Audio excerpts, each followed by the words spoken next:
The Master is one of the best villains of the Fallout franchise, and just an all-around great gaming bad guy.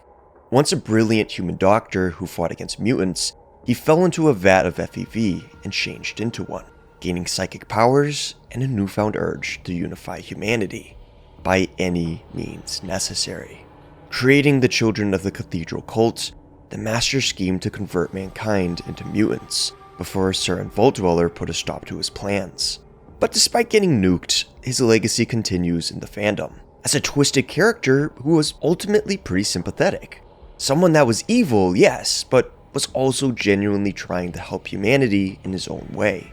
I'm sure some would love to see the Master return in some capacity, either brought up in conversation or brought back. Yes, I'm afraid we live in a post-somehow Palpatine returned world. And as silly as it may seem to suggest the Master would ever return, he was originally going to. When Interplay still had rights to work on their Fallout MMO project, Fallout Online, there were plans to bring the Master back. The specifics of it are vague, but I'll get into this later in the video. Likewise, consider that Fallout's spiritual successor, Arcanum, was once getting a mobile spin-off game where Kurgan, villain of the first game, somehow returned. Oh dear. Maybe it's only a matter of time before the Master makes a comeback, and that's why I wanted to make this video. There's definitely ways of handling it well, and not so well, which is why I ranked every way the Master somehow returns in Fallout. Stay tuned after this ad, and we'll get right into it. This video is sponsored by Stekja. Do you or any loved ones have your awards just piled on a shelf somewhere? Well, Stekja offers medal holders that help showcase success, whatever it might be. With a focus around customization, it's the perfect gift for celebrating any achievement at any age, whether it's swimming medals, gymnastics ribbons, martial arts belts, or academic awards. Complete with an area to write on and 10 plastic sleeves for photos or certificates, these medal holders aren't only ready to be customized throughout the years, but built to last through them as well. So you can easily switch up what sport, achievement, or award you're showing off and get to do it in style. Not to mention, it's super simple to set up, with everything you need for installation right in the box. Rather than hiding your success, why not showcase it today with Stekja? A link to their medal holder will be included in the description below. Again, thank you to Stekja for sponsoring today's video. And without further ado, let's get right back to it. Alright, so I got a whole bunch of ideas together, and I'll be ranking them based on how good I think they are. S tier is basically the perfect execution. There's no issues, it's a masterpiece. Then gradually, you go from good to decent, and then you get worse from there. And finally, there's F tier, or the FEV tier, which is an idea that's so bad, it'd be better to dive into FEV, because at least then you might not have the cognitive function to understand the sheer loss of quality. What? That's where we'll be starting. Going first in F tier is somehow the Master returned. Basically, he just comes back fully intact, as if he wasn't nuked at the end of the first game. This is also my chance to kind of explain why it's such a bad thing for the Master to be casually thrown back into Fallout. Because as great as he is, his death was meaningful. The Master's demise closes a door on humanity's chance for unification. Maybe its final chance. Through gross means for sure, but still. The Master really did want to save mankind from war and endless division. That's why he wanted to change humans into mutants, into one race with one goal that could be led to prosperity together, even if it was by force. So when the Master dies, so does hope and unity. It's not helped by the fact you learn in Fallout 2 how some children of the Cathedral were so devastated by his death that they took their own lives. There's a weight to stopping the Master that not a lot of games can deliver. And sometimes I'll even wonder if it was the right call. Even knowing about mutant sterility and how that dooms his plans for mutant kind, and the evils he was undoubtedly responsible for, sometimes I think maybe the Master could have fixed the issues with a little more time and brought about a utopia. We'll never know because he's gone. Plus, one of the ways you can deal with the Master, which a lot of people choose to do, is showing him proof of mutant sterility. Convincing him his work was for nothing. And then watching how he loses all hope to continue. But it cannot be. This would mean that all my work has been for nothing. Everything that I've tried to... A failure! It can't be. I don't think that I can continue to have done the things I have done in the name of progress and healing. It was madness. I can see that now. Madness. Madness? There is no hope. Leave now. Leave while you still have hope. So as you can see, it's pretty sad stuff, and I'd argue one of the best scenes in RPG history. But now imagine somehow the Masters returned with all the same ideas and hope for unity. Forget about the fact he managed to survive a nuclear bomb and remain in a commercially recognizable state. Wouldn't that undo all the weight to his death? All the consequences that came about in the years that followed? It might be cool to see the Master again, but it wouldn't be classy. It'd be a dumb studio move to bring back a fan favorite for fan service instead of continuing the story of Fallout in a natural, interesting way. That's assuming they don't come up with a reason he's back, which the next entry is. The Master lives on as an FEV ghost. After the bomb, his spirit was forcibly evolved out of his body. I mean, there are radiation ghosts maybe, so is it that much of a stretch? Honestly, I'd say so. It's an F. I think what sinks this idea is it's too silly of a bailout. You're bringing the supernatural in for a character when so many others didn't get that luxury. Also, I didn't bring this up in the last entry, but the Master's defeat is very important to the Vault Dweller story. The Vault Dweller risked life and limb on top of losing some very good companions to save their home from the Master's invasion, only to be exiled. It's a real betrayal, and you feel it all the more because you defeated the Master. You took on this huge challenge and got it done. Heck, you might have changed the entire course of human history. But if the Master were to just inevitably come back for a haunting, I don't think the ending would hit as hard. You're not some tragic champion of mankind. You're now just a poor schmuck who only defeated phase 1 of the final boss. I wouldn't even mind getting exiled at that point. I didn't finish the job. Moving on, we have the Master survive the bomb. The nuclear bomb, which was in the same building he was. Now, of course, surviving direct nuclear blasts is a preposterous idea that hasn't been... Hey! Is that you? Oh, my head's still ringing from that explosion. What happened? Oh shoot, I forgot about that. Yeah, even though it was shown in Fallout 3, I'm gonna say D tier. The reason it's not a flat-out fail is because the way I see it, there's a bit more wiggle room here for what survival means. Stuff could get bloodborne real quick. Still, it'd be kinda cheap to say suddenly the Master had yet another power up his sleeve, and pretty kooky to suggest even a fragment of him would be left after.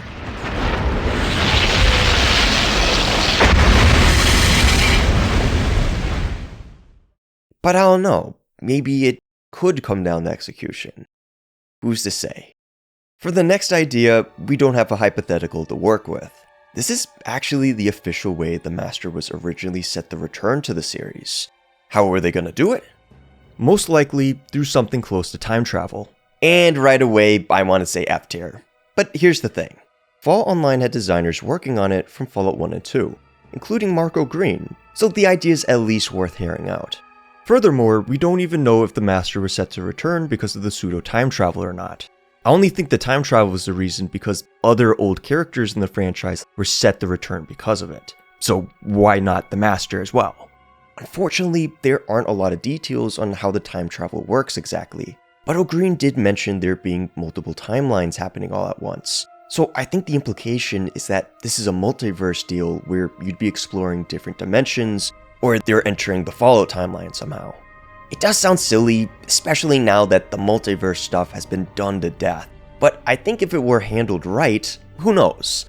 Maybe it could have been cool. Something I brought up during my classic Fallout Iceberg video when talking about this idea is how interesting it'd be to explore different doomed Fallout Earths through the multiverse. And honestly, why not get to see a Master planet? One where he survived and kept experimenting, seizing control of the West Coast, if not the whole world. Imagine what that would have been like. It might be nice as a mutant, but as a human resistance fighter, it'd be a nightmare. Picture something that's essentially a survival horror experience like Follow Dust, one where you're fighting to survive against mutant subjugation, and the Master is still around. That might be pretty sick. The only thing that really kills this idea for me is, at the end of the day, it's introducing time travel or multiverse stuff, which might be a little bit much for the series. It's always been something of an Easter egg or something left ambiguous. I don't know, in a franchise that can already get too wacky at points, I see this sort of thing like Pandora's box. Once you open it, anything goes. So here's what I'll say. My gut says D tier, but much to my surprise, this entry is actually stuck in the time continuum. It could be higher, it could be lower, we won't ever get to know because Fall Online isn't happening. On to the next idea. The Master returns as a title. There's a successor, and right away, there's a lot that can be done wrong here. But I feel this is where things start to get a little bit more believable. More than time travel, more than bits surviving a nuclear blast, a successor storyline is something I'm surprised wasn't tackled in any of the West Coast Fallout games. Unless you count that one. But seriously speaking, out of everything the game does wrong, the villain isn't that bad. Before he became a Resident Evil boss, he's a super mutant named Addis, who belonged in the Master's army, but created his own army after the death of his leader, seeking access to the corporate vaults in Los Angeles due to its research on curing mutant sterility and storage of FEV.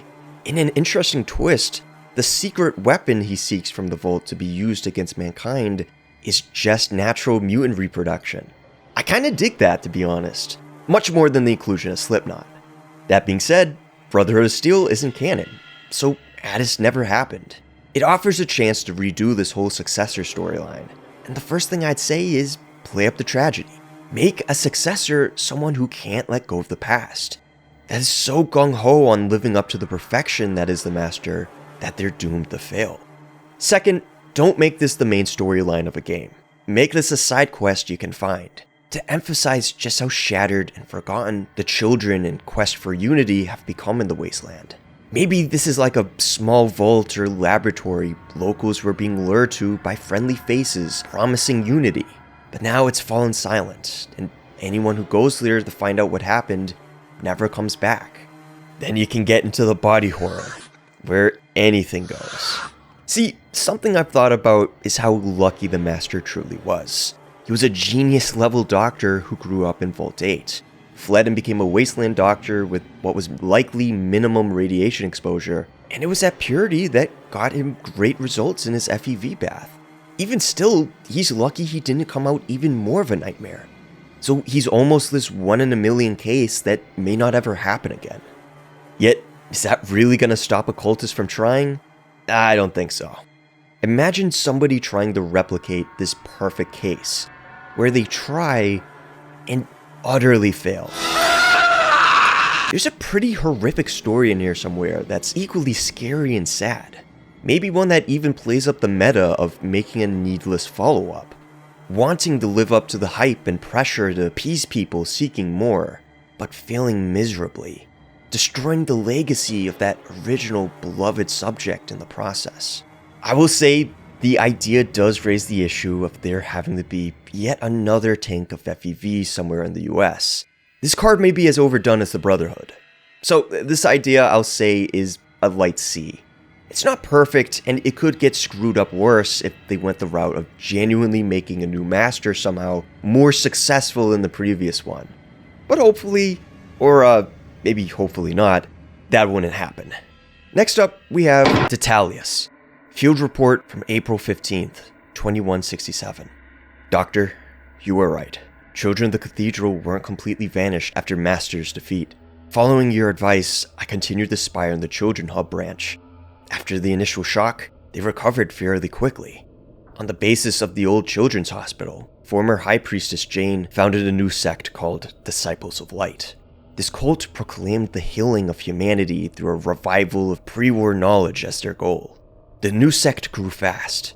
All who lost hope goal or peace after the children collapsed, one way or another, were among the new adepts of the sect. Peaceful message and humanitarian orientation have become a good cover and a way to attract educated professionals into their ranks. According to one particularly talkative cultist who thought I wanted to join them, the cult leader spends much time meditating. In one of these particularly lengthy meditations, she had a vision, which led to the source of their salvation, the remains of the cathedral. I didn't manage to find out the real goal of all this, but after 4 days, all cult members will go on a pilgrimage to the cathedral. I'll go with them. Maybe the answer will be there. Titalius, field report from May 23rd, 2167. I've been at the excavation site for a month now. I've taken a job as a free laborer and live in a field camp around the hole, as the uninitiated call the entrance to the cathedral's underground ruins. The food is surprisingly good, and they pay enough caps. No wonder more and more workers show up in the morning. Now to the business. Doctor, they dug to the basement level of the cathedral. I managed to glimpse walls and arches before I was kicked out. Only initiated are allowed to come into the hole. Caravans regularly arrive at the camp. They bring old pieces of technology, including Volt circulation systems, and even vats from the old Vestech. All disappear in the hole. I'm not even surprised they've been able to loot that much. After Master's fall, stray mutants became a big problem, and Brotherhood patrols are spread very thin around the region. There's no one to guard the old technology centers. More and more I hear familiar chants. Fragments of prayers of the children of the cathedral in a new wrapper. Initiates spend almost all their time inside, and I rarely see them in the camp. People began to disappear. I lost 2 workers in my brigade, and I don't think they fled. The nearest caravan is weeks away. I'm afraid that these stupid fanatics will cause some serious trouble, and we don't have another Volt Dweller at our hand to stop them. Titalius, field report from July 4th, 2167. I'm in one of our safe houses near Boneyard, in relative safety, I hope. Cultists drop their cover and return to their purple robes and children's symbols. I think they waited until the end. Right after revealing their origins, they gathered all workers in front of the hole and started some kind of ritual. Cultists wore some strange device on their heads, as if protecting themselves from something. Each worker was given a white robe in order to change. Those who refused just had their throats cut. All this was accompanied by cries of, "Master will incarnate." Then cultists descended to the hole and dragged remaining cultists with them. I was lucky enough not to be spotted and was able to sneak to the outskirts of the camp. There I was hiding until nightfall when all this began. I heard horrific screams. A strange glow emanated from the hole, and my Geiger counter detected a sudden burst of radiation. Then, everything went quiet. But at the same time, I felt as if I am being watched. No, as if somebody tried to get inside my head. I quickly sent, I confess, a rather panicky message to my contact in the Brotherhood, and ran away from there as swiftly as I could. I ran all the way to the safe house and just passed out on the floor as soon as I stepped inside. When I woke up, I read the response from the Brotherhood. They reluctantly agreed to send one of the paladins who are on patrol in this region. 1 paladin! Doctor, that is not enough. You have no idea what I felt staying near the hole at that time. These fanatic fools created something. Tainted, sinful. It shouldn't exist. Please, Doctor, call for help. We need to stop.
What you just saw was Fallout: A Hollow Flame, a short cinematic created by Nikita Travnikov, or Nike on his websites.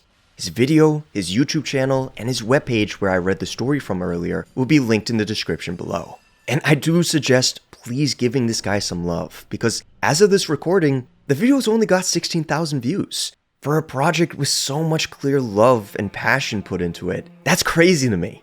I also want to say, it was Nike's video that honestly convinced me to make this one. During the early stages of making this video, I kind of struggled with the idea because I didn't think you could handle the Master's return well. I was thinking to myself, in what timeline would someone actually be able to pull it off? I had no hope, until seeing this video. I mean, dude, the atmosphere, the psychic nullifier that's become a crown of thorns, the idea of the Master being incarnated but also needing to be incarcerated, and how creepily happy he is in the face of an enemy. He's no longer critical and grandiose, it's like he's warming up for an embrace. My interpretation is this is a Master who lost hope, got blown up into little masterpieces, but regained himself and his hope when he realized he didn't have to achieve unity through super mutants, but by unifying himself with humanity. It's a small creepy detail shown in the first game that he's capable of merging with others and gaining their voices. The unity will bring about the Master race. Master! One able to survive, or even Thrive! in the wasteland. So I think he's not only rebuilding himself with his followers and other poor souls in the wasteland, but he's giving Unity a second slimier shot. It's sick, but in a good way. Now, is it the perfect return for the Master? I don't think so. It's a personal nitpicky thing, call it nerd rage, but I still feel a return like this kind of lessens the weight of the Master's original defeat. The weight of the Vault Dweller storyline, and the weight of an atomic bomb going off in the same building you're in. However, it's still a really well done animation, and Nike went the extra mile with that story to accompany it, building up the dread and tension of a character's return far better than some $1 million studios can do. I'd love to see what else he comes up with in the future. So I'm gonna say his idea of the Master returning to merge with humanity is B tier. Next, we have the Master returning as bad energy. Not necessarily as a ghost, mind you, as something people feel when they step into the ruins of the cathedral, even years after its destruction. You know how people, when they go to sort of like an old battleground or a murder house, they say there's a different energy there, kind of like a bad aura. Any wastelander who steps foot in the rubble feels something is off. And you can leave it ambiguous. Is it the history of the location? Is it the fact that so many died there? Or is something left of the Master? He was the most powerful psyker we saw in the series so far, capable of influencing people and hurting them a room away. Is something of the Master left behind? Or is it all in the head? For this idea, I'm gonna say lower B tier. Next, we have A tier with the Master returning as a lost hope. A thought that some West Coast mutants may have from time to time, remembering the man who became a god, who promised them salvation and unity in the midst of death and destruction. A true chance for humanity to unify together instead of splitting itself apart. A true chance that no longer exists, that few even remember. To the mutants, the Master would be a distant memory. To the children of the cathedral's human descendants, if any of them know of the Master whatsoever, he's something their ancestors had to bury, much like their fellow followers. A god with no miracles or comfort to share after his death. Even if anyone wanted the Master to return, or a new unity movement, there'd be no way to bring it about, and perhaps not enough faith for it either. There's too few who remember what was. Perhaps those that do remember wish to forget.